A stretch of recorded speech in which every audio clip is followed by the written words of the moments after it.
The rain pounded against the pavement as Emma crawled down the dark street, her body racked with pain. Every breath was agony. Every movement felt impossible. Behind her, the mansion's lights blazed mockingly, the home she'd been thrown out of just minutes ago. "Please," she whispered to the empty night. "Somebody help me." Cars drove past without stopping. People walked by without looking. She was invisible, forgotten, left to die on the cold concrete with her unborn child. Then, through the rain, she heard the creak of wooden wheels. If you're moved by Emma's story so far, please hit that like button and subscribe to our channel. Share this video with someone who needs to hear about resilience and hope. Drop a comment below telling us what you think will happen next. Emma Martinez had once believed in fairy tales. She believed that love could conquer anything, that kindness would be rewarded, and that marrying David Chen, the brilliant tech billionaire of San Francisco, would be her happily ever after. How wrong she'd been. David Chen owned half the startups in Silicon Valley. His face graced magazine covers. His net worth was measured in billions. When he'd walked into the coffee shop where Emma worked as a barista 3 years ago, she'd been mesmerized by his confidence and charm. He'd pursued her relentlessly. Expensive gifts, romantic dinners, promises of a better life. Emma, who'd grown up in a small farming town in Central California, had never experienced anything like it. Her parents worked hard just to make ends meet, her father tending crops, her mother selling produce at farmers' markets. When David proposed after 6 months, Emma said yes without hesitation. The wedding was small. David's family didn't attend. His mother, Catherine Chen, had made her feelings clear. Emma wasn't good enough for their family. She was too poor, too simple, too ordinary. David's father refused to even meet her. "They'll come around," David had promised, kissing her forehead. "Once they see how happy you make me." But they never did. And slowly, David changed too. The first year of marriage, David grew distant. He worked late. He came home angry. Small mistakes, dinner slightly overcooked, a shirt not ironed perfectly, triggered explosive reactions. "You're useless," he'd say, his voice cold. "My mother was right about you." Emma tried harder. She learned to cook his favorite meals. She kept the penthouse spotless. She dressed the way he wanted. Nothing worked. Catherine Chen visited often, and each visit was torture. She'd inspect Emma's work, criticize everything, and whisper poison into David's ear. "She trapped you," Catherine would say, loud enough for Emma to hear. "Girls like her always do. She'll get pregnant and take everything you've built." Emma endured it all in silence. She still loved the man she'd married, even though he barely existed anymore. She prayed he'd come back to her. Then, 2 months ago, everything changed. Emma discovered she was pregnant. For the first time in months, she felt genuine joy. A baby would bring them together. A baby would remind David of what really mattered. She spent days planning how to tell him, preparing his favorite meal, buying a tiny pair of baby shoes to surprise him with. The night she told him, David's face had turned to stone. "You did this on purpose," he'd said, his voice shaking with rage. "Just like my mother warned me." "David, no, I love you. We're going to be a family." "Get out." "What?" "You heard me. Get out of my sight." That night, David called his mother. Catherine arrived within the hour, triumph gleaming in her eyes. Together, they'd accused Emma of being a gold digger, of plotting to steal David's fortune, of deliberately getting pregnant to secure her future. No amount of tears or pleading made any difference. From that moment, David treated Emma like a stranger. He moved to a different bedroom. He brought other women to the house, parading them in front of her. Each day was a fresh humiliation designed to break her spirit. Emma's family didn't know. She was too ashamed to tell them the truth. In her letters home, she wrote about how wonderful everything was, how blessed she felt. Meanwhile, she was dying inside. Now, 9 months pregnant, Emma could barely recognize herself in the mirror. The bright-eyed girl from the farming town was gone, replaced by a hollow-eyed woman who flinched at every sound. But through it all, she held on to one thing: her baby. She talked to her unborn child constantly, promising to love them enough for both parents. She had no idea that tonight, her nightmare would reach its darkest point. Or that salvation would come from the most unexpected place. The labor pains started just after sunset. Emma was in the kitchen, trying to prepare dinner with trembling hands, when the first contraction hit. She gasped, gripping the counter as pain radiated through her body. The baby was coming. She found David in his study, surrounded by computer screens and financial reports. He'd been in a foul mood all day. One of his startup investments had failed, costing him millions. "David," Emma said, her voice shaking. "The baby. It's coming. We need to go to the hospital." David looked up from his screens, his eyes cold and hard. For a moment, Emma saw something flicker in his expression. Was it concern? But it vanished instantly, replaced by anger. "Not now," he snapped. "I'm busy." Another contraction hit, stronger this time. Emma doubled over, clutching her swollen belly. "Please, David. The contractions are getting closer. Something's wrong. Everything is always wrong with you." David exploded, standing up so fast his chair toppled backward. "You're nothing but problems. Do you have any idea how much money I lost today? Millions. And it's because you've been distracting me. That's not fair." "Fair?" David's laugh was bitter. "You want to talk about fair? You trapped me with this pregnancy. You ruined my life. My mother was right. You're just a gold digger from nowhere." The words cut deeper than any physical pain. Emma felt tears streaming down her face. "How can you say that? I love you. This is our child. I never wanted this child." David shouted. "I never wanted you." He grabbed Emma roughly by the arm, his fingers digging into her skin. Emma cried out in pain, both from his grip and from another contraction. "David, please, the baby." But David wasn't listening. Something had snapped inside him. All the resentment, all the poison his mother had fed him for years, came pouring out. He dragged Emma toward the front door. "No!" Emma screamed. "What are you doing?" The household staff appeared in doorways, their faces shocked, but none of them moved. They'd learned long ago not to interfere with their employer. David threw open the front door. Rain poured down outside, the storm that had been threatening all day finally breaking. Thunder rumbled overhead. "Go back to where you came from," David said, his voice eerily calm now. "I don't want to see your face ever again." "David, I'm in labor. You can't. Watch me." He shoved Emma out into the rain with all his strength. She stumbled down the front steps, falling hard onto the wet concrete. Pain exploded through her body. From the fall, from the contractions, from her breaking heart. Emma looked back at the man she'd married, hoping to see some flicker of humanity, some trace of regret.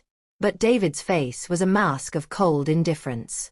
He threw a small bag of her clothes at her. "Don't come back. If you try, I'll call the police and have you arrested for trespassing." The door slammed shut.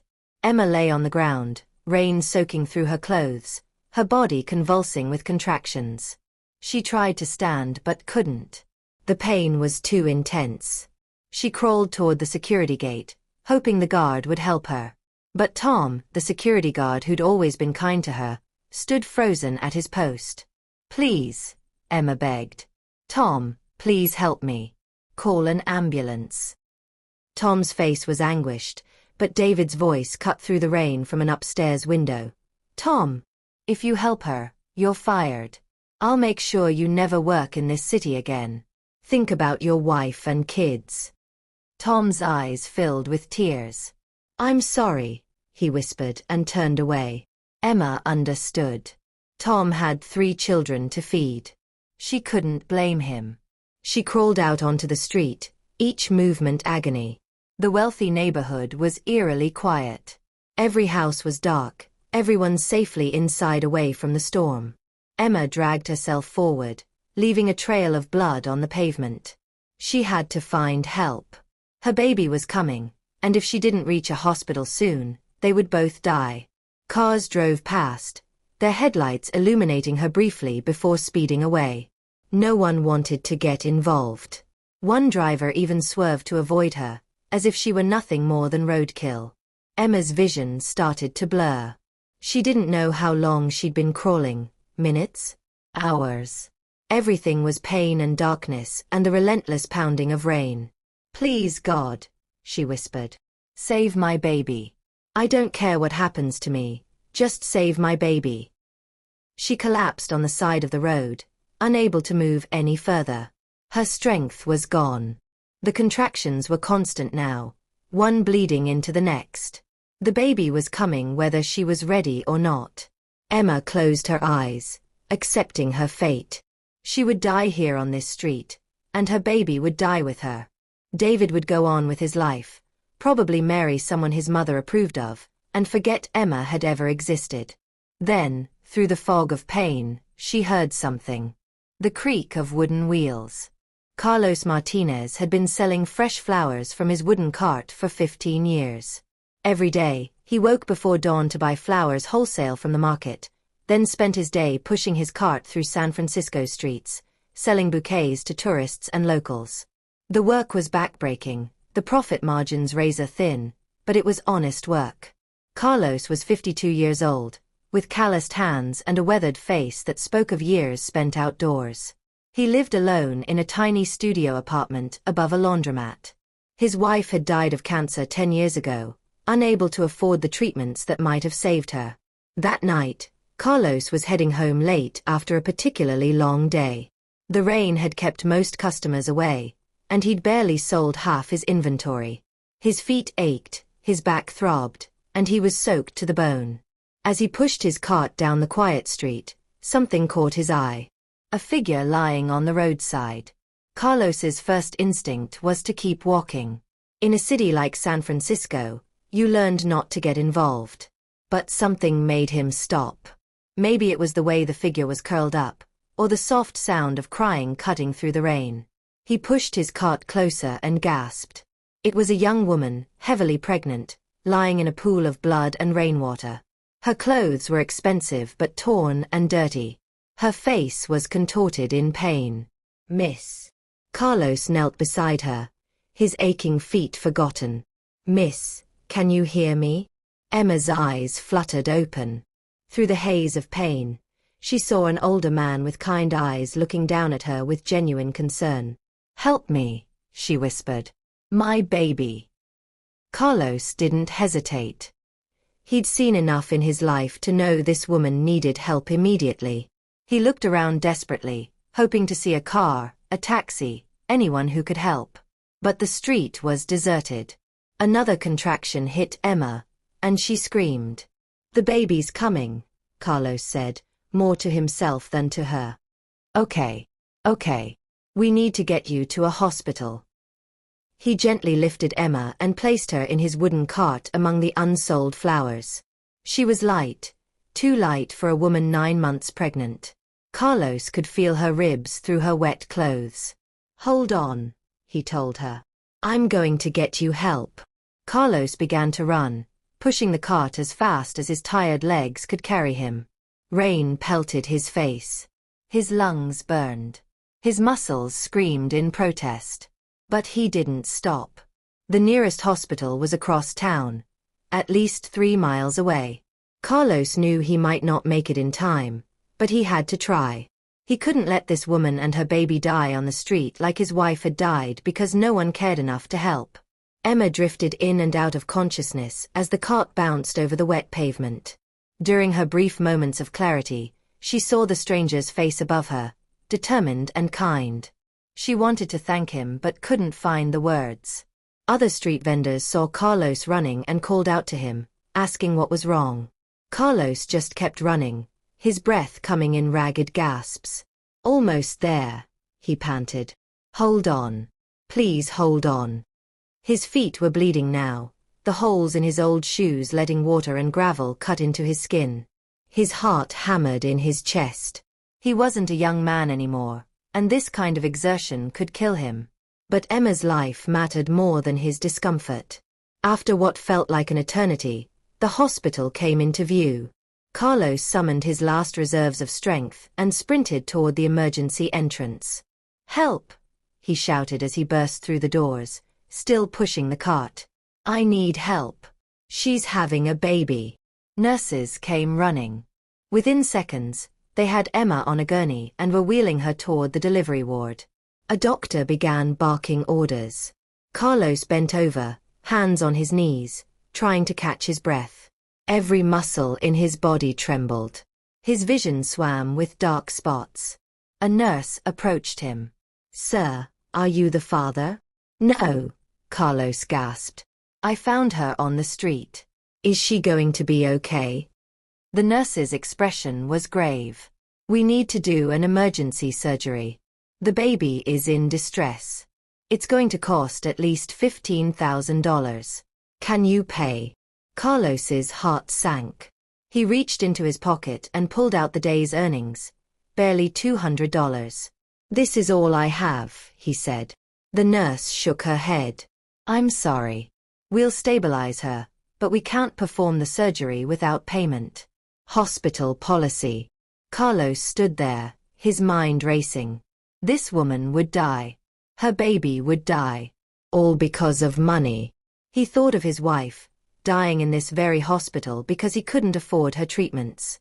He'd promised himself he would never let that happen to anyone else if he had the power to help. Carlos ran back outside to where he'd left his flower cart. Another vendor was already eyeing it. These carts were valuable, a vendor's livelihood. "How much?" Carlos asked. The vendor looked surprised. "Your cart? Man, that's your business. How much?" Carlos repeated urgently. "I don't know. Maybe 8,000? I need 15. Please.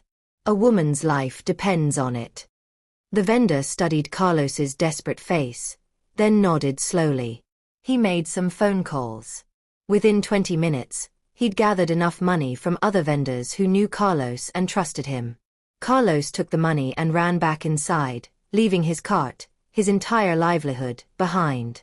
"Here," he said to the nurse, thrusting the cash at her. "Is this enough?" The nurse counted it quickly and nodded. "We still need more for the recovery and—" "Do the surgery," Carlos interrupted. "I'll figure out the rest. Just save them. Please." The nurse looked at this weathered man who'd just given up everything for a complete stranger, and something shifted in her expression. "I'll talk to the billing department," she said softly. "We'll work something out." Carlos collapsed into a plastic chair in the waiting room, exhausted beyond measure. He had no business, no cart, no way to make a living tomorrow. But he didn't regret it. All he could do now was pray. 3 hours passed. Carlos sat in the waiting room, unable to leave even though exhaustion pulled at him. Other people came and went, worried families, late-night emergencies, crying children. But Carlos remained, his eyes fixed on the doors to the surgical ward. He dozed off when a hand touched his shoulder. "Sir." Carlos jerked awake to see the same nurse from before, now smiling. "She made it," the nurse said. "Both of them made it. It was close, but the surgery was successful. She has a healthy baby boy." Carlos felt tears spring to his eyes. "Can I see her? She's been asking for you." The nurse led him to a small recovery room. Emma lay in a hospital bed, pale and weak but alive. In her arms was a tiny bundle wrapped in a blue blanket. When Emma saw Carlos, fresh tears spilled down her cheeks. "You saved us," she whispered. "You saved my baby." Carlos approached the bed slowly, looking down at the infant. The baby's tiny face was peaceful, his small hand curled into a fist. "He's beautiful," Carlos said softly. "What will you name him?" "Lucas," Emma said without hesitation. "It means, bringer of light." Because he's the light that got me through the darkness. And you're his guardian angel. Carlos shook his head. I'm no angel. Just a man who couldn't walk away. Emma reached out and took Carlos's weathered hand in hers. Why? Why would you give up everything for a stranger? Carlos was quiet for a long moment. My wife died 10 years ago. Cancer. We couldn't afford the treatments.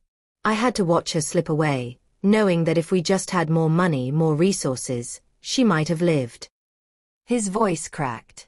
I couldn't save her. But I could save you. Emma squeezed his hand, both of them crying now. I don't know how I'll ever repay you, Emma said. You don't owe me anything. Just love that boy. That's payment enough. Over the next 3 days in the hospital, Emma told Carlos everything. About David, about the abuse, about being thrown out in labor. Carlos listened, his weathered face growing harder with each detail. You can't go back to him, Carlos said firmly. I have nowhere else to go, Emma admitted. I can't go home to my parents. They're too poor to support Lucas and me. And I'm too ashamed to tell them what happened. Carlos made a decision that surprised even himself. You can stay with me. Emma looked shocked. What? I have a small place. It's not much, just 1 room above a laundromat. But it has a roof and it's warm. You and Lucas can stay there until you figure things out. I can't possibly. You can and you will, Carlos said firmly. I may have lost my flower cart, but I'll find other work. We'll manage. Emma couldn't believe this stranger's continued generosity. Why are you doing this? Carlos looked at baby Lucas, sleeping peacefully in Emma's arms. Because everyone deserves a second chance. And because I wish someone had been there for my wife when she needed help. When Emma was discharged, Carlos took them to his tiny studio apartment. It was even smaller than Emma had imagined, barely large enough for 1 person, let alone 3. But it was clean and warm, and most importantly, it was safe. You and Lucas take the bed, Carlos said. I'll sleep on the floor. Carlos, no. I insist. You're recovering from major surgery. You need rest. That first night, Emma lay in Carlos's small bed with Lucas beside her, and for the first time in months, she felt safe. She could hear Carlos breathing softly on the floor nearby, standing guard over them even in sleep. The next morning, Carlos left before dawn to look for work. He couldn't push a flower cart anymore, so he took whatever he could find, loading trucks, washing dishes, cleaning offices. The work was hard and the pay was terrible, but Carlos never complained. Meanwhile, Emma recovered slowly. Her body was weak from malnutrition and stress. But with regular meals, simple as they were, and the absence of constant fear, she began to heal. She also began to help Carlos in small ways. She cleaned the apartment, mended his worn clothes, prepared simple meals from the meager groceries he brought home. You don't have to do this, Carlos would say. I want to, Emma replied. You've given us everything. This is the least I can do. Weeks turned into months. Lucas grew from a tiny newborn into a smiling, chubby baby. Carlos loved him like a grandfather, playing with him every evening after work no matter how tired he was. Emma watched Carlos with Lucas and felt something shift in her heart. This man, poor, uneducated, with nothing to his name, showed more love and compassion than David ever had with all his billions. One evening, Emma finally opened up to Carlos about her growing feelings. I don't know what I'd do without you, she said as Carlos held Lucas, making silly faces to make the baby laugh. You've given us so much more than shelter and food. You've given us hope. Carlos looked up at her, surprised by the emotion in her voice. I think I'm falling in love with you, Emma continued, her voice barely a whisper. Not because I need you, but because of who you are. Because you're the kindest, most selfless man I've ever known. Carlos set Lucas down gently in his makeshift crib, a drawer they'd lined with soft blankets. He stood and faced Emma, his eyes shining with unshed tears. I've loved you since the moment I saw you on that street, Carlos admitted. But I never said anything because... Look at me. I'm an old man with nothing. You deserve so much better. You're wrong, Emma said firmly. You're everything I need. You're everything Lucas needs. David had billions, but he had no heart. You have nothing, but your heart is full of gold. Carlos pulled Emma into a gentle embrace. Are you sure? Life with me will always be hard. I can't give you luxury or comfort. I don't want luxury, Emma interrupted. I want love. I want kindness. I want someone who sees me as a person, not a possession. That's you, Carlos. That's always been you. They stood there in the tiny apartment, holding each other, while Lucas cooed softly from his drawer crib. It wasn't a fairy tale romance. There were no grand gestures or expensive rings. But it was real. And it was enough. 6 months after that fateful night, Emma and Carlos were married in a simple ceremony at the local community center. Emma wore a white dress from a thrift store that Carlos had carefully mended and pressed. Carlos wore his one good shirt, freshly cleaned for the occasion. Lucas, now crawling and babbling, served as their ring bearer, though he was more interested in trying to eat the simple cloth rings they'd made. The ceremony cost almost nothing. A local pastor officiated for free. A few of Carlos's fellow workers from the docks attended, bringing potluck dishes for a modest reception. There was no photographer, no fancy decorations, no expensive cake. But there was joy. Real, genuine joy. As Carlos and Emma exchanged their handwritten vows, there wasn't a dry eye in the room. These weren't promises of wealth or luxury. They were promises of loyalty, support, and unconditional love. I promise to work hard every day to provide for our family, Carlos vowed. I promise to love Lucas as my own son and to give you both the respect and dignity you deserve. I promise to stand by you through every hardship, Emma responded, her voice strong despite her tears. I promise to be your partner, not your burden. And I promise that we'll build something beautiful together, even if we have to build it from nothing. They sealed their vows with a kiss while their small gathering erupted in applause. Lucas clapped his chubby hands too, not understanding but sensing the happiness around him. The honeymoon was a walk through Golden Gate Park, pushing Lucas in a donated stroller. They couldn't afford anything more, but as they walked hand in hand, watching the sunset paint the sky orange and pink, they felt richer than any billionaire. Life wasn't easy after the wedding. Carlos worked multiple jobs, loading cargo at the docks during the day, washing dishes at a restaurant at night, doing odd jobs on weekends. Emma took in sewing and mending work from neighbors, doing alterations late into the night by candlelight to save on electricity. Every penny was carefully counted, every expense weighed and measured. But they never felt poor because they had each other. Emma started noticing changes in herself. The nervous, defeated woman who'd been thrown out into the rain was disappearing. In her place was someone stronger, more resilient. Working alongside Carlos taught her that poverty wasn't shameful. What was shameful was cruelty, which David had in abundance. Lucas thrived despite their circumstances. He was a happy child, always laughing and playing with whatever simple toys Carlos crafted from scrap wood and fabric. The boy didn't know they were poor.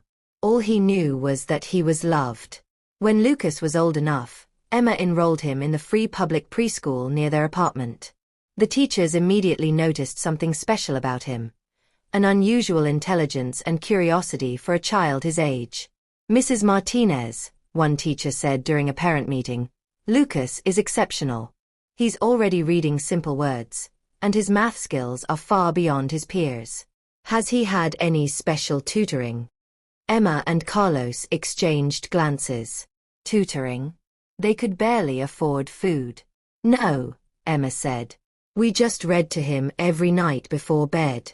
Library books, she added, not wanting to seem like they neglected him. Well, whatever you're doing, keep it up. Lucas has real potential. That night, Emma and Carlos made a pact. No matter how hard they had to work, no matter what they had to sacrifice, they would give Lucas every opportunity to develop his gifts. Education would be his way out of poverty. They began spending even more time at the library, checking out books about science, math, and history. Carlos, who'd never finished high school himself, studied alongside Lucas, learning things he'd never had the chance to learn as a child. "Why is the sky blue, Papa Carlos?" Lucas would ask. He'd started calling Carlos Papa naturally, and it made Carlos's heart swell every time. Carlos would admit he didn't know, and they'd look it up together, both learning the answer. As Lucas grew older, the tiny apartment became more cramped.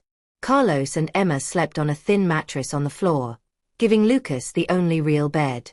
They kept their clothes in donated boxes, stacked carefully in corners to save space. But they made it work. Emma taught Lucas to be grateful for what they had. "We may not have much," she'd tell him, "but we have love. And love is the most valuable thing in the world." Lucas absorbed these lessons. He never complained about hand-me-down clothes or simple meals. He helped his parents without being asked, sorting fabrics for Emma's sewing work or organizing tools for Carlos. One day, Lucas came home from school excited about a math competition being held citywide. "Papa Carlos, Mama Emma, my teacher says I should enter. The winner gets a scholarship to a special school for smart kids." Carlos and Emma exchanged nervous looks. Competition meant fees, travel, maybe even special clothes. They had less than $50 in their savings jar. But looking at Lucas's eager face, they couldn't say no. "We'll find a way," Carlos promised, ruffling Lucas's hair. "You study hard, and we'll take care of the rest." That month, Carlos took on extra shifts. Emma worked through the night on rush sewing orders. They skipped meals to save money. Their hands bled from overwork, their bodies ached, but they didn't complain. Lucas, too young to understand the full extent of his parents' sacrifices, studied every free moment. Carlos and Emma tested him with practice problems, pushing him to think deeper and work harder. The morning of the competition, Emma pressed Lucas's best clothes, still secondhand but clean and neat. Carlos had polished Lucas's shoes until they shone. They'd saved just enough money for bus fare to the competition venue. "Are you nervous?" Emma asked as they waited for the bus. "A little," Lucas admitted. "The other kids will be from fancy schools. They'll have everything I don't have." Carlos knelt down to Lucas's level. "Listen to me, son. Those kids may have expensive clothes and private tutors. But you have something they don't have. You have heart. You have parents who believe in you. And you have a mind that's hungry to learn. That's worth more than all the money in the world." Lucas hugged Carlos tightly. "I'll do my best, Papa. I promise." As they rode the bus across town, passing through wealthy neighborhoods with their manicured lawns and luxury cars, Emma felt a pang of fear. Would Lucas be intimidated? Would he feel inferior? But when they arrived at the competition venue, a fancy hotel conference room, and saw all the well-dressed families, Lucas just squared his small shoulders and walked in with confidence. Emma and Carlos found seats in the back, their worn clothes and tired faces contrasting sharply with the affluent parents around them. Some people looked at them with disdain or pity. But Emma and Carlos held their heads high. They were here for their son. That's all that mattered. As the competition began, Emma grabbed Carlos's hand and squeezed. Whatever happened today, they'd given Lucas their best. And that would have to be enough. The hotel ballroom was intimidating in its grandeur. Crystal chandeliers hung from the ceiling, their light sparkling off polished marble floors. Round tables were set up for the audience, covered in crisp white tablecloths. Emma and Carlos sat in the back row, feeling out of place among the wealthy families. Around them, parents wore designer clothes and expensive jewelry. Children arrived with professional tutors, carrying branded backpacks and the latest tablets.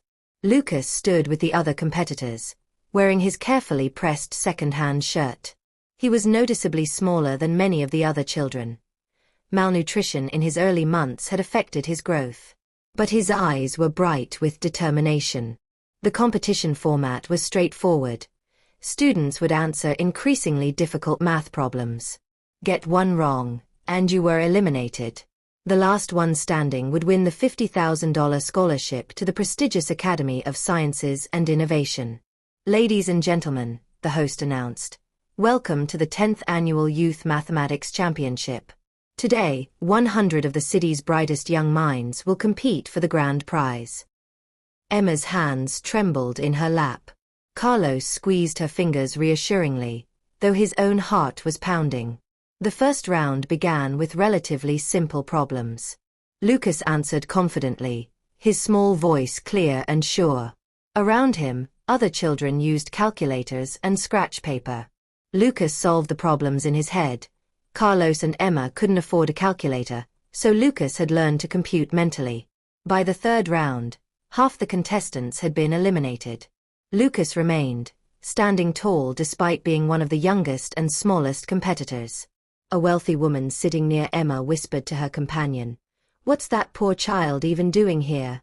He clearly doesn't belong with these elite students." Carlos tensed, but Emma squeezed his hand, silently telling him to ignore it. They'd faced worse than snide comments. Round 4. Then 5. The problems grew exponentially harder, involving complex equations and multi-step reasoning. More students dropped out, some leaving in tears. Lucas stayed focused, his brow furrowed in concentration. When he answered, he always explained his reasoning clearly, showing the judges his thought process. By round 7, only 10 contestants remained. Lucas was still there, now drawing curious looks from the judges and audience. Who was this small child from nowhere, competing against the city's privileged elite? Round 8 eliminated 5 more contestants, including 2 from the most expensive private school in the city. Their parents looked shocked and disappointed. Now only 5 remained: Lucas, 2 girls from elite schools, and 2 boys from wealthy families with private tutors. The tension in the room was palpable. Parents leaned forward in their seats.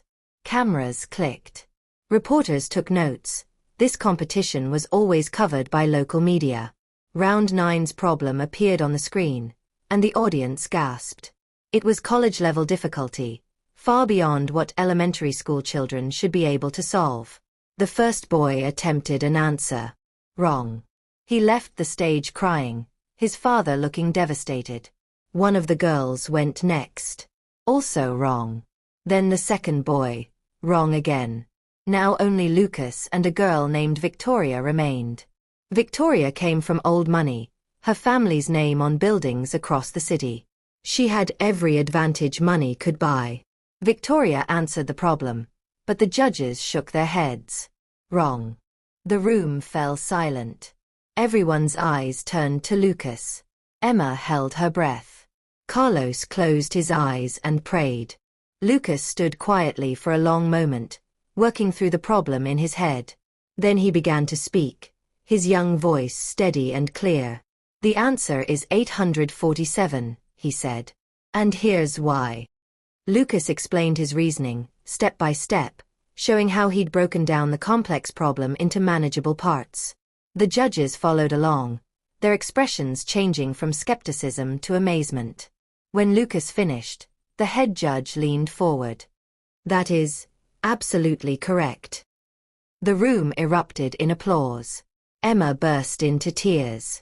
Carlos jumped to his feet, cheering for his son. But the competition wasn't over yet. "We have one final question," the host announced. "The tiebreaker, though in this case, it's to determine our champion. Victoria has been eliminated, so Lucas, if you answer this correctly, you win. If not, Victoria returns and you'll both face a new question." Lucas nodded, swallowing hard. The final question appeared on screen. It was even harder than the last, a problem that would challenge high school students. The room went completely silent. Every eye was on the small boy standing alone on stage. Lucas closed his eyes.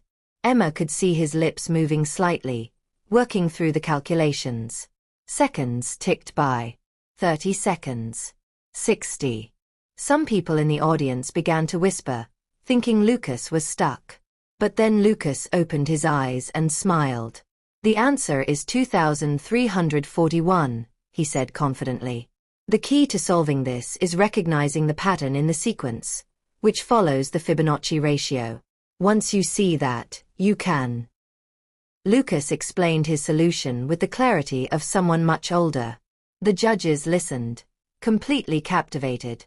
When he finished, the head judge stood up and began clapping. Then all the judges joined in. Then the entire audience. "Ladies and gentlemen," the host announced, his voice filled with excitement, "we have our champion, Lucas Martinez."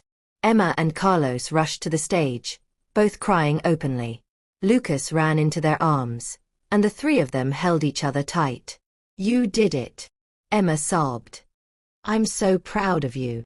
"You were amazing, son," Carlos said, lifting Lucas onto his shoulders. "You showed everyone what you're made of." The award ceremony was a blur. Lucas received a trophy, a certificate, and most importantly, the scholarship acceptance letter to the Academy of Sciences and Innovation, the best private school in the state. But it was the $50,000 check that made Emma's knees weak. That money would change everything. They could get a real apartment, buy decent furniture, have enough food, maybe even save for the future. Photographers crowded around them, taking pictures. Reporters asked questions about Lucas's background, his preparation, his dreams for the future. "My parents taught me everything I know," Lucas said into the microphones. "They worked so hard to give me this chance. This isn't just my win, it's our win." As they posed for photos, Emma looked out at the audience still gathering their things. And that's when she saw him. Standing in the back of the ballroom, partially hidden behind a column, was David Chen. Emma's blood turned cold. Their eyes met across the crowded room. David looked older, harder.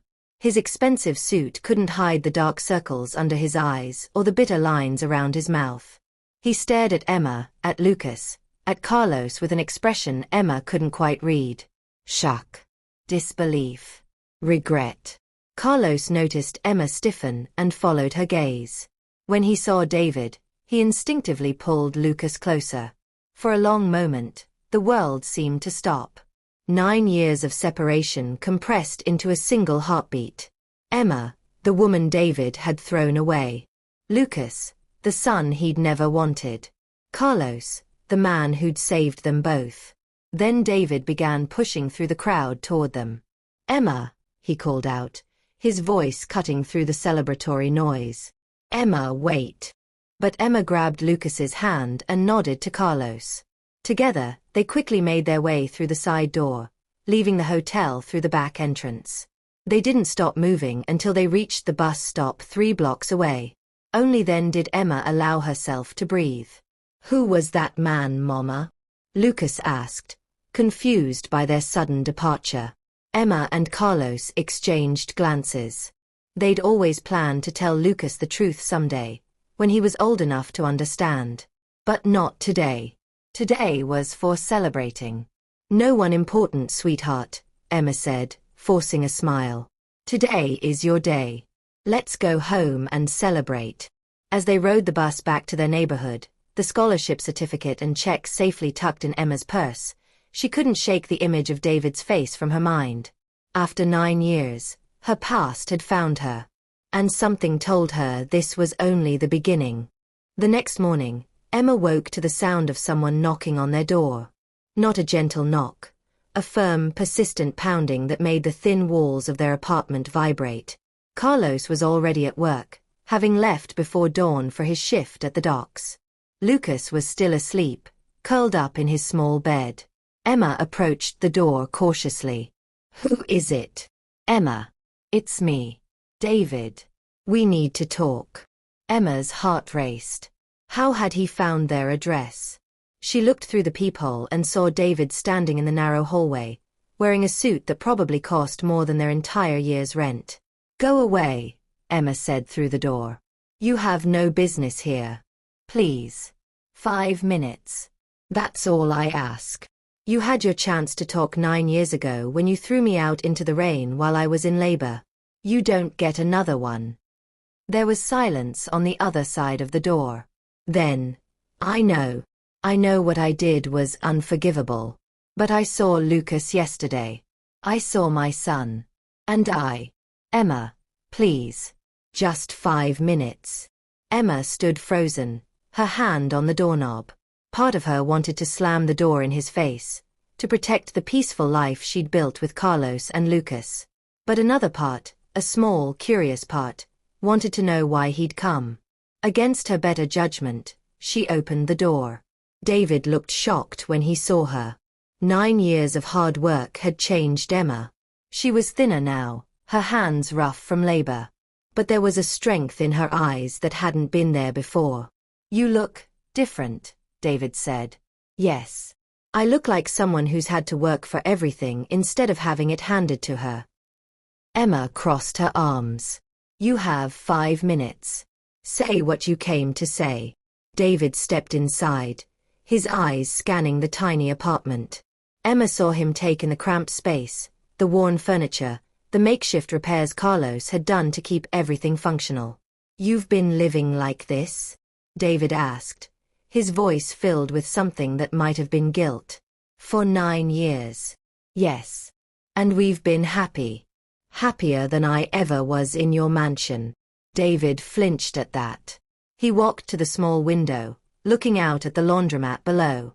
I've been searching for you, he said quietly. For years. I hired investigators, but you'd disappeared. Changed your name when you married him. His name is Carlos. And he's been more of a father to Lucas than you ever could be. Lucas. David turned back to her. You named him Lucas. Yes. It means, bringer of light. Because he brought light into the darkest time of my life. David was quiet for a moment. He's brilliant. That competition yesterday. Emma, I had no idea. I stood there watching him solve those problems, and I couldn't believe. His voice cracked. That's my son. My son, and I threw him away. Yes, you did. Emma's voice was cold. You threw us both away like garbage. You left me to die on the street. If Carlos hadn't come along, Lucas and I would both be dead. I know. God, Emma, I know. David's composure was cracking. I've lived with that guilt every single day. My mother, before she died, she told me the truth. She admitted she'd poisoned me against you because she wanted to control me. She said you were a good woman, and I'd made the biggest mistake of my life. Your mother told you that? And it took you 9 years to come find me. I was a coward, David admitted. I convinced myself you were better off without me. That you'd moved on, found happiness. Yesterday, seeing you with that man, with Lucas, I realized you did find happiness. And I wasn't part of it. Emma's anger wavered slightly. She could see genuine remorse in David's eyes. But remorse didn't undo 9 years of suffering. Why are you really here, David? What do you want? David took a deep breath. I want to be part of Lucas's life. I want to know my son. I want to help. No. Emma's voice was firm. Absolutely not. Emma, please. You lost the right to call yourself his father the night you threw us out. Carlos is his father. Carlos has been there for every scraped knee, every bedtime story, every moment of Lucas's life. You don't get to swoop in now with your money and your guilt and claim him. I'm not trying to claim him, David said desperately. I just want a chance to know him. To make amends. Emma, I've changed. I'm not the man I was. People don't change, David. Not really. I have. David pulled out his phone and showed Emma photos. After you left, my life fell apart. I married twice more, but both marriages failed because I couldn't let go of what I'd done to you. I couldn't sleep. Couldn't find peace. I've spent the last 5 years in therapy, working through my issues, trying to become a better person. Emma looked at the photos. David alone in his mansion. David at charity events. looking hollow and empty despite being surrounded by people. "I don't need your pity or your money," Emma said. "We've managed on our own. I can see that. And I respect it." "But Emma, Lucas won a $50,000 scholarship. That's wonderful. But the academy costs $200,000 a year once the scholarship runs out after the first year. Can you afford that?" Emma felt her stomach drop. She hadn't thought that far ahead. In the joy of winning, she'd assumed the scholarship covered everything. "Lucas could lose his spot at the best school in the state because of money," David continued. "Let me help. Not to take him from you. Never that. But to give him the opportunities he deserves. To give him everything I should have given him from the beginning." Emma wanted to refuse. Every fiber of her being screamed to protect her family from this man who'd caused them so much pain. But she thought of Lucas, his brilliant mind, his potential. Could she really let her pride deny him opportunities?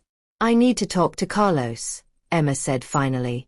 "This isn't my decision alone." "Of course. I understand." David handed her a business card. "This is my private number. Call me when you've decided." "But Emma, please no. I'm not trying to hurt you again. I'm trying to help." After David left, Emma sat on the edge of the bed, her mind spinning. Lucas woke up and crawled into her lap, sensing her distress. "Mama?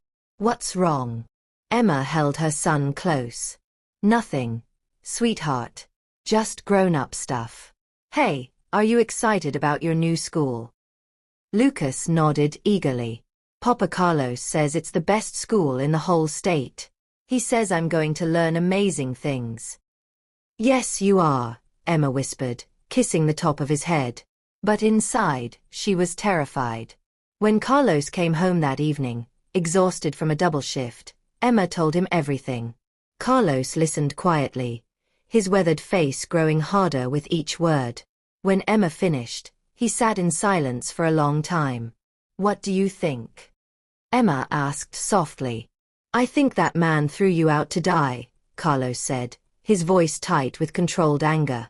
"I think he doesn't deserve to know Lucas. I think we should tell him to go to hell and never come back." "But the school. We'll find a way. We always have." "Carlos, be realistic. We're barely making ends meet now. How can we afford?" "I'll work more hours. I'll take on extra jobs. We'll figure it out." Emma took Carlos's calloused hands in hers. "I love you for saying that. I love you for being willing to work yourself to death for our son. But maybe David is right. Maybe Lucas deserves these opportunities. Not from him. Not from the man who abandoned him." Lucas appeared in the doorway, rubbing his sleepy eyes. "Are you talking about the man from yesterday? The one at the hotel?" Emma and Carlos exchanged glances. There was no point hiding it anymore. "Come here, sweetheart," Emma said, patting the space beside her. Lucas climbed up between them. Emma took a deep breath and began. "Lucas, there's something we need to tell you. About your birth father." Lucas listened quietly as Emma told him the story. About David, about their marriage, about that terrible night 9 years ago. Carlos held Lucas's hand throughout, reminding the boy that he was loved and safe. When Emma finished, Lucas was quiet for a long time. Finally, he looked up at Carlos. "You're still my papa, right? That doesn't change." Carlos felt tears prick his eyes.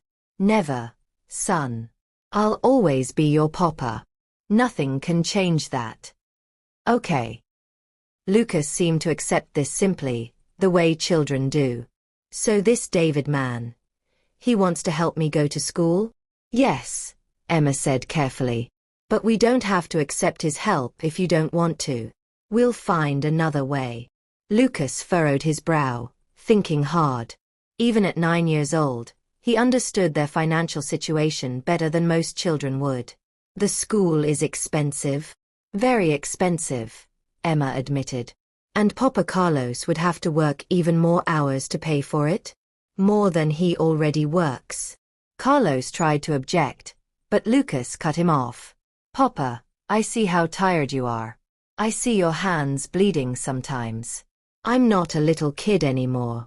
Lucas looked at both his parents with eyes that seemed far older than 9. If this David man wants to help, maybe we should let him. Not because I want to know him, but because it would help our family. Emma was stunned by her son's maturity.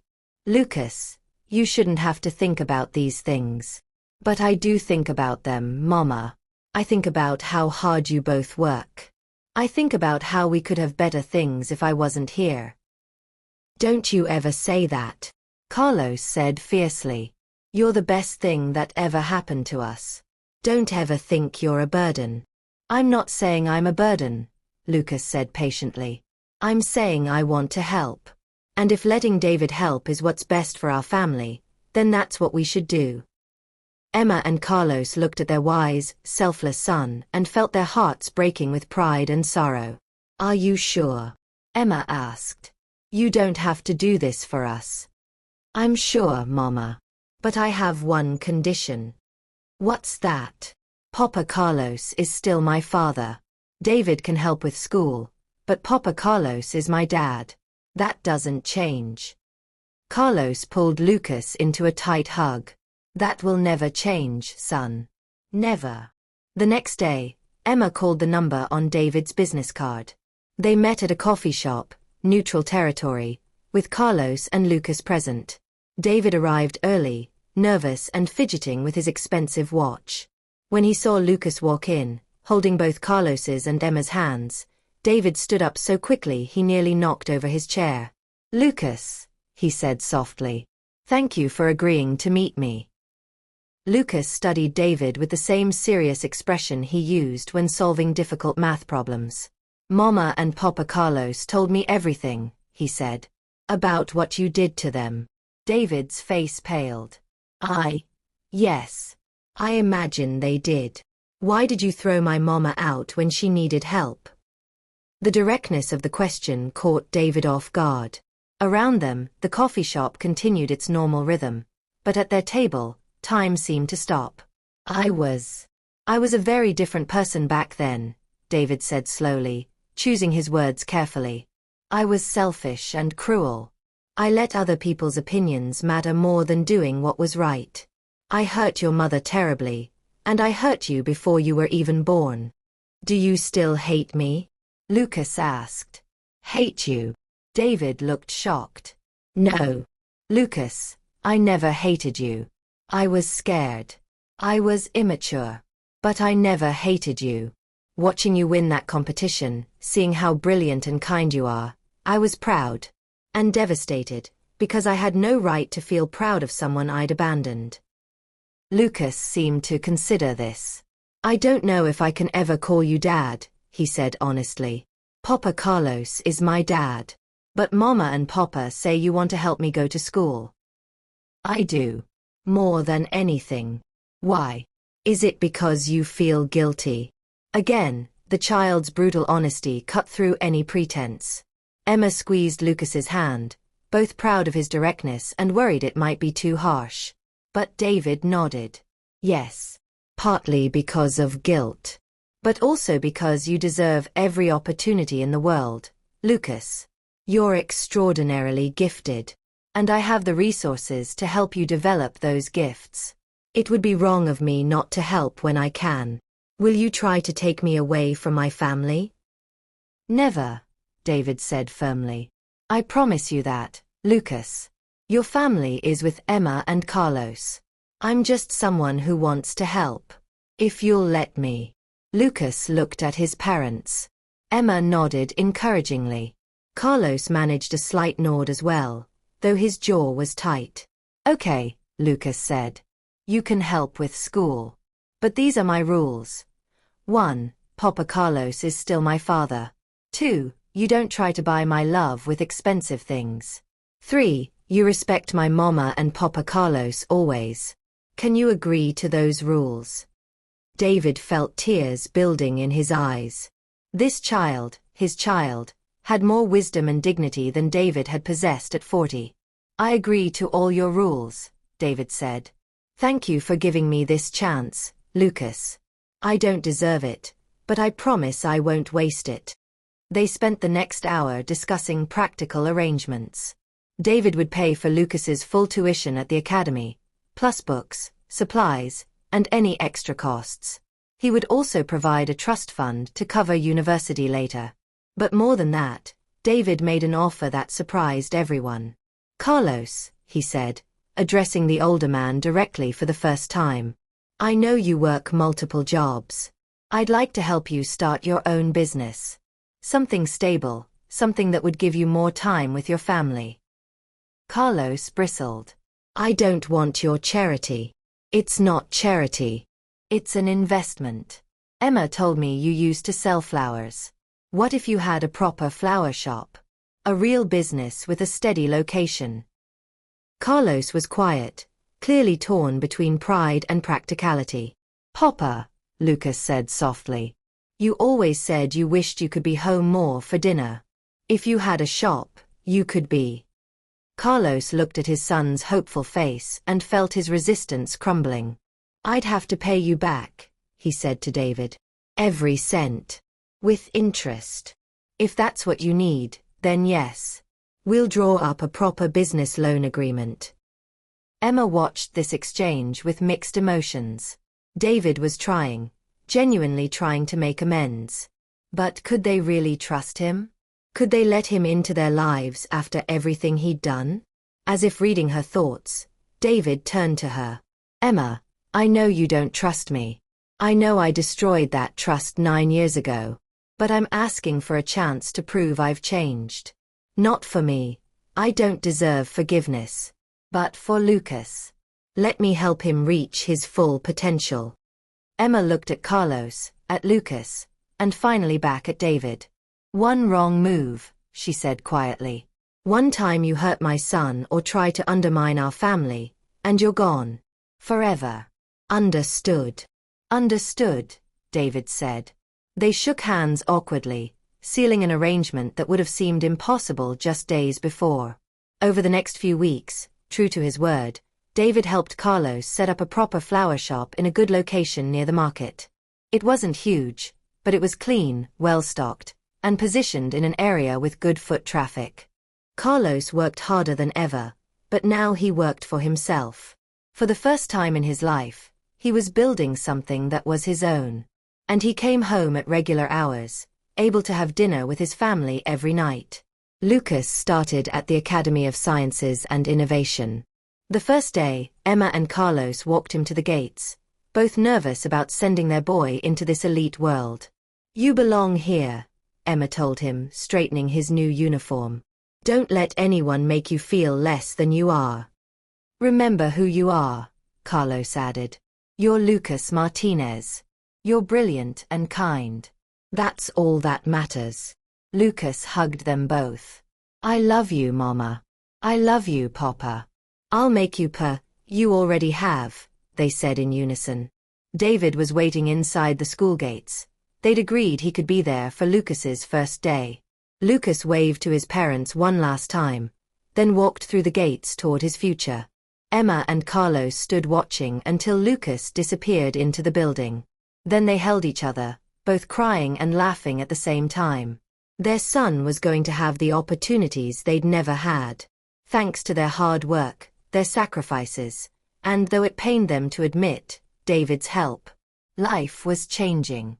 And for once, it was changing for the better. 6 months passed, and Lucas thrived at the academy. He made friends with children from all backgrounds. His teachers marveled at his ability to grasp complex concepts and his willingness to help struggling classmates. Despite coming from poverty, Lucas never felt inferior. Emma and Carlos had raised him with too much self-worth for that. David kept his promise. He visited once a month, always respectful of boundaries. He'd take Lucas to science museums or lectures, educational outings that Lucas loved. But he never tried to replace Carlos. Never overstepped. Slowly, cautiously, Lucas began to warm to him. He's not so bad, Papa, Lucas told Carlos one evening. He took me to meet a real astrophysicist today. It was amazing. Carlos felt a pang of jealousy. He could never give Lucas these experiences, but he pushed it aside. This was what was best for Lucas. "I'm glad you had fun, son," Carlos said, meaning it. "Tell me all about it." Emma watched her two favorite people discuss space and stars, and felt grateful. This arrangement was working better than she'd dared hope. Carlos's flower shop was thriving too. He'd hired 2 employees, other vendors from the market who'd fallen on hard times, and was slowly paying back David's loan. His pride demanded it, even though David had said he didn't need to rush. Emma had started taking business courses at the community college. With Lucas at school and Carlos's business stable, she finally had time for herself. She was learning accounting and management, planning to help Carlos expand the shop eventually. For the first time in years, they weren't just surviving, they were building a future. But not everything was perfect. Lucas's school peers were mostly from wealthy families. Some parents looked down on Lucas when they learned about his background. One mother even complained to the principal that scholarship students didn't belong at the academy. The principal, to his credit, firmly told her that merit mattered more than money at his school. But the incident hurt Lucas. He came home quiet one day, his usually bright eyes dimmed. "What's wrong, sweetheart?" Emma asked. "Some kids at school said I don't belong there. They said I'm only there because David pays for me, not because I'm smart enough." Emma felt fury rise in her chest. "Lucas Martinez, you listen to me. You won that scholarship by being the smartest student in the entire city. You beat children who had every advantage. You belong at that school more than anyone. But it's true that David pays. David pays because you earned it. Never forget that." Carlos added, "Son, there will always be people who try to make you feel small. Usually, it's because they feel small inside. Don't let their insecurity become yours." Lucas hugged his parents. "You always know what to say." "That's our job," Emma smiled. "Now, homework. Then I'll make your favorite dinner." When David heard about the incident during his next visit, he was livid. "Who said that to Lucas? I'll talk to their parents." "No," Lucas said firmly. "I need to handle this myself. But thank you." David looked at Carlos and Emma with respect. "You've raised him well. He's stronger than I ever was at his age.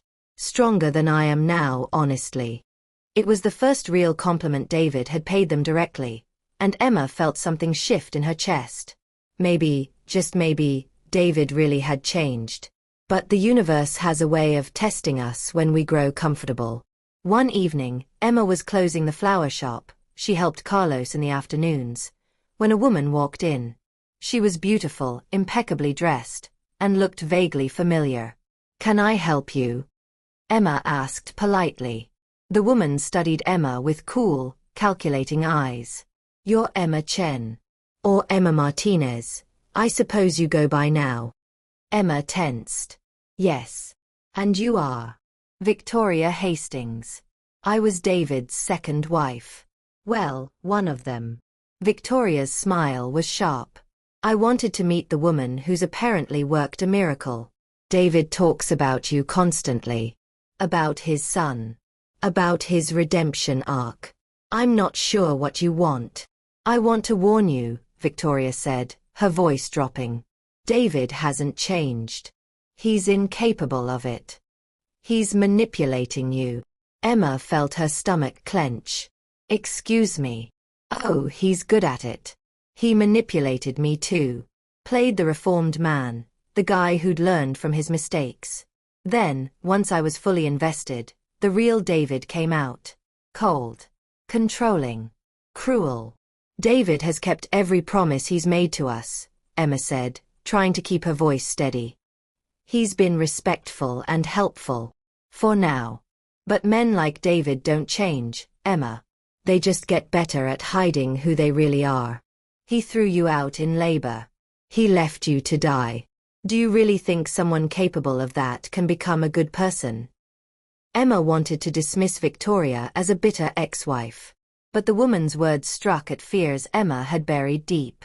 Why are you telling me this? Emma asked. Because I have a daughter.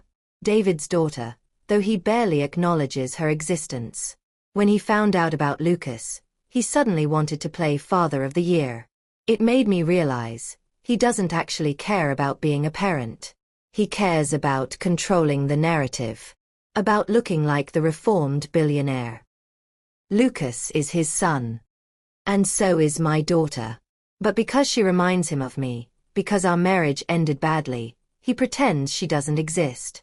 He sends child support because the law requires it, but he's never visited her. Never asked about her. She's 7 years old, Emma, and her father acts like she's invisible. Emma felt the room spinning. I didn't know he had another child. Of course you didn't. Because David only tells you what serves his purpose. Victoria pulled out a business card. When he shows his true colors, and he will, call me. I'll help you however I can. After Victoria left, Emma sat in the quiet flower shop, her mind reeling. Was Victoria telling the truth? Did David have a daughter he ignored? That night, Emma told Carlos everything. I knew it, Carlos said, pacing their small living room. I knew we couldn't trust him. Men like that don't change. But he's kept every promise so far. Because it serves him. Because it makes him look good, helps him sleep at night. But what happens when it's inconvenient? When Lucas isn't the perfect, brilliant son? When the novelty wears off? Emma didn't have answers. She lay awake all night, staring at the ceiling, wondering if they'd made a terrible mistake. The next day, she did something she'd never done before. She searched for information about David's other ex-wives and children. What she found made her blood run cold. David had 3 children from 3 different relationships. Lucas was the youngest. There was Victoria's daughter, Sophia, age 7. And there was a son, Marcus, age 12, from David's first wife. Emma found Marcus's social media. The boy posted bitter, angry messages about his absent father. About being ignored. About birthday parties his father never attended. David was doing to his other children exactly what he'd done to Lucas, abandoning them. Except with Lucas, he was trying to rewrite the story. To be the hero instead of the villain. Emma felt sick. Had they let a wolf into their home in sheep's clothing? That evening, when David came for his monthly visit with Lucas, Emma pulled him aside. Tell me about your other children, she said flatly. David's face went pale. What? Marcus. Sophia. Your other children that you've never mentioned. David looked trapped. Emma, it's complicated. It's simple. You have other kids. Kids you ignore. While you play Father of the Year with Lucas. It's not like that. Those relationships ended badly. The mothers turned the children against me. Or maybe you were just a bad father, and they saw the real you. David's expression hardened. Just for a moment, Emma saw a flash of the cold man who'd thrown her out 9 years ago. Then it was gone, replaced by contrition. You're right, he said quietly. I haven't been there for them. I've failed them as a father. But that's exactly why I'm trying so hard with Lucas. I want to do better. To be better. And what about Sophia and Marcus? Do they not deserve a father who tries? David had no answer. Emma made a decision. From now on, if you want to be part of Lucas's life, you need to be part of all your children's lives. No more picking and choosing. No more playing favorites. You can't dictate. Yes, I can. Because Lucas is my son, and I won't let him be part of your redemption story while your other children suffer. Either you're a changed man for all your children, or you're not a changed man at all. David stared at Emma, clearly not used to being challenged. She held his gaze, refusing to back down. Finally, David nodded slowly. You're right. You're absolutely right. I'll reach out to them. Try to build relationships. Not try. Do. David agreed. But as Emma watched him leave that night, She wondered if she'd just made things better or worse. And she wondered how long David's new act would last before the mask slipped entirely. 3 years passed. Lucas, now 12, continued to excel at the academy. He'd won multiple science fairs, been accepted into advanced programs, and was already being courted by top universities despite being years away from graduation. Carlos's flower shop had expanded to 3 locations across the city. He'd paid back every cent of David's loan, with interest, a year earlier than planned. The business was thriving, providing not just for his family but for a dozen employees. Emma had earned her business degree and now managed the financial side of the flower shops. She'd also started a non-profit helping women escaping domestic violence, women like she'd once been. As for David, he'd kept his promise. It had been difficult and awkward, but he'd reconnected with Marcus and Sophia. He attended Marcus's football games, Sophia's dance recitals. He wasn't winning any Father of the Year awards, but he was trying. And slowly, grudgingly, his other children began to let him in. "It's weird," Marcus told Lucas during one of their newly established sibling visits. "I spent years hating him. Now he's actually acting like a dad. I don't know how to feel about it." "Me neither," Lucas admitted. "I mean, Papa Carlos is my real dad. But David, I don't know. He's trying." The 2 boys sat in comfortable silence, bonded by their shared, complicated father. Life had settled into a new normal. Not perfect, but good. Better than anyone had dared hope. Then, one autumn evening, everything came full circle. Emma was working late at the non-profit office when she got a call from the emergency room at the same hospital where Lucas had been born 12 years ago. "Mrs. Martinez? We have a patient here who listed you as an emergency contact. David Chen. He's had a heart attack." Emma's blood turned cold. "Is he?" "He's stable but asking for you. And for Lucas." Emma called Carlos immediately. Within an hour, they were at the hospital with Lucas. David's other children, Marcus and Sophia, were already there with their mothers. It was the first time all of David's children and their mothers had been in the same room. The tension was palpable. They waited together in uncomfortable silence until a doctor emerged. "Mr. Chen is going to recover," the doctor said. "But it was a serious heart attack. He needs major lifestyle changes and will need support during recovery." "Can we see him?" Lucas asked quietly. The doctor nodded. "He's asking for all of you. But only a few at a time." Emma, Carlos, and Lucas went in first. David looked small in the hospital bed, hooked up to machines. His skin was pale, his usual confidence stripped away by mortality. "Lucas," he whispered when he saw them. "You came." "Of course I came," Lucas said, taking David's hand. You're important to me." David's eyes filled with tears. "I'm sorry. I'm so sorry for everything. All the years I wasted being angry and cruel. All the people I hurt."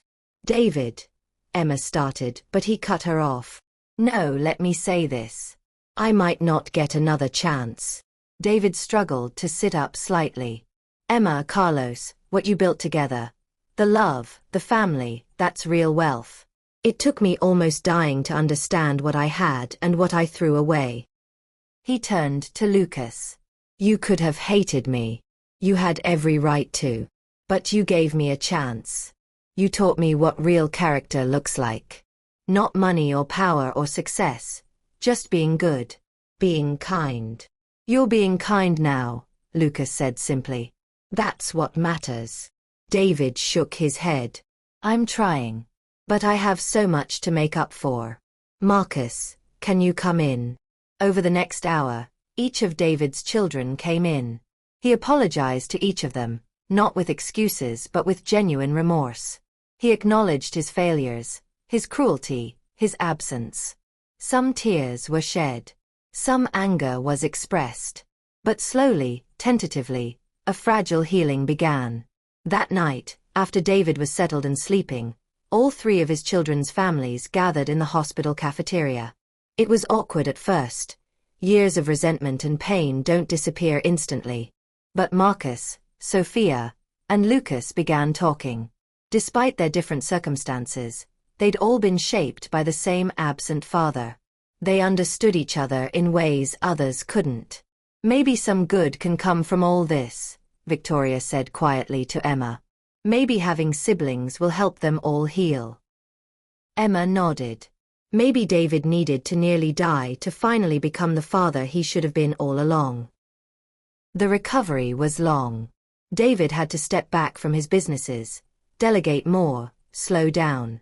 At first, this terrified him. His identity had been wrapped up in his work for so long. But forced to be still, to be present, David began to change in deeper ways.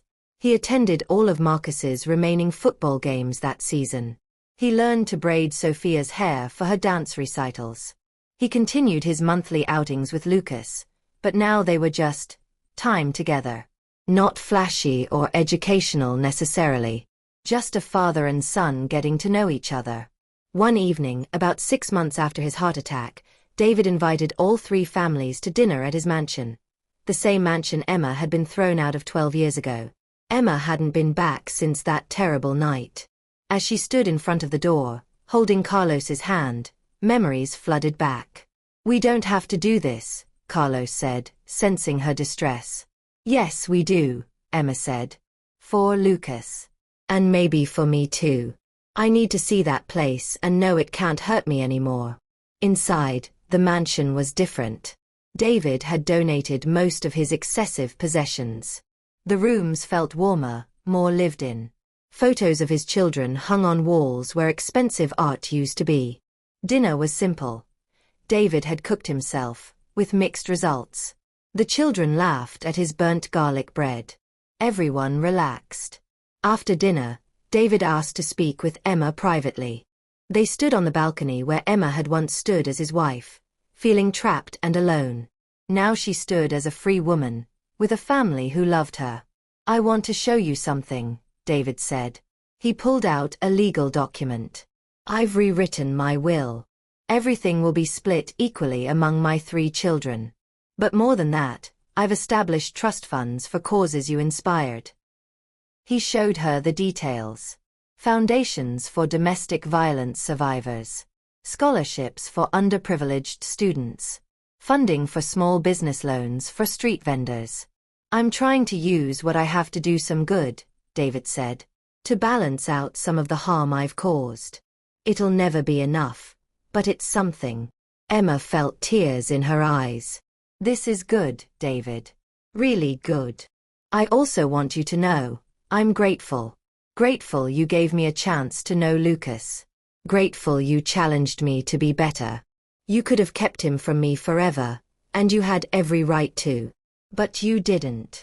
"I didn't do it for you," Emma said honestly. "I did it for Lucas. He deserved to make his own choice about whether to know you." "I know. But I'm grateful anyway." David paused, looking out at the city lights. "Do you think you'll ever be able to forgive me? For what I did that night?" Emma was quiet for a long time. "I don't know," she finally said. "Some wounds are too deep to heal completely. But I don't hate you anymore. And I can see you're trying to be better. Maybe that's enough." "It's more than I deserve," David said softly. They stood in silence for a moment, 2 people who'd once been married, who'd created a life together, who'd hurt each other deeply, and who were now finding a way to coexist peacefully. "Thank you, Emma," David said. "For everything." Inside, Carlos was teaching all 3 children a card game. They were laughing, teasing each other like siblings do. Victoria and Marcus's mother were chatting about their kids' schools. It wasn't a perfect family. It was complicated and messy and built on a foundation of pain and mistakes. But it was healing. And that was something. 5 years later, Lucas stood on the stage at Harvard University, delivering his valedictorian speech to thousands of people. "We often think success is measured in money or prestige," he said, his voice clear and strong. "But I learned young that real success is measured in character, in kindness, in the courage to change when we realize we've been wrong." In the audience, Emma and Carlos sat together, holding hands and crying proud tears. Beside them sat David, who'd lived to see this moment despite his health scares. Marcus and Sophia were there too, cheering for their brilliant younger brother. My papa Carlos once told me that the richest person isn't the one with the most money. It's the one who gives freely and loves without conditions, Lucas continued. He saved my mother's life when he had nothing. He raised me as his own. He taught me what it means to be a good man. Carlos wiped his eyes, overwhelmed. But I also learned that people can change. That redemption is possible, even when we think it isn't. That it's never too late to try to be better. David looked down at his hands, moved beyond words. So today, as I stand here with every advantage and opportunity, I remember where I came from. And I promise to use everything I've been given to help others the way my family helped me. To lift people up instead of stepping on them. To choose kindness over cruelty, love over pride. The audience erupted in applause. After the ceremony, the whole extended family celebrated together. It was chaotic and loud and full of love. Emma looked around at everyone. Carlos, still her rock after all these years. Lucas, becoming the man they'd raised him to be. David, frail but present. Marcus and Sophia, finding their own paths. All of them together despite everything. What are you thinking? Carlos asked, pulling her close. I'm thinking about that night, Emma said. When you found me on the street. When I thought my life was over. And I'm thinking that sometimes the worst moments lead to the best things. If David hadn't thrown me out, I never would have met you. Lucas wouldn't have you as his father. None of this would exist. Do you regret it? Any of it? Emma thought about all the pain, all the struggle, all the years of poverty and hardship. Then she looked at her family, her real family, built on love and sacrifice, and shook her head. No. Not a single moment. Because it led me here. To you. To Lucas. To this. Carlos kissed her forehead. I love you, Emma Martinez. I love you too, Carlos Martinez. Across the room, Lucas was explaining his plans to attend medical school. He wanted to open free clinics in poor neighborhoods, to be for others what someone had once been for his mother. David listened proudly, finally understanding what true legacy meant. Not buildings with your name on them or money in the bank. But the values you instill, the lives you touch, the good you put into the world. As the sun set on this celebration, Emma realized that their story wasn't really about David's cruelty or his redemption. It wasn't about wealth or poverty, success or failure. It was about the power of ordinary people to do extraordinary things. About a street vendor who gave everything to save strangers. About a woman who survived and thrived despite being broken. About a child who showed wisdom beyond his years. It was about love, messy, complicated, imperfect love, that persists through everything. And in the end, that was the only wealth that truly mattered. The end. Thank you for joining us on Emma, Carlos, and Lucas's incredible journey. If this story touched your heart, please hit that like button and subscribe to our channel for more inspiring stories about love, redemption, and the resilience of the human spirit. Share this video with someone who needs to hear that their darkest moments don't define them. How they rise from those moments does. Drop a comment below telling us, what lesson from this story will you carry with you? What moment touched you most? Remember, true wealth isn't measured in dollars, but in the love we give and the lives we touch. Be someone's Carlos today. You never know whose life you might save. God bless you all, and see you in the next story. This is Sage Tales Africa, reminding you that kindness changes everything.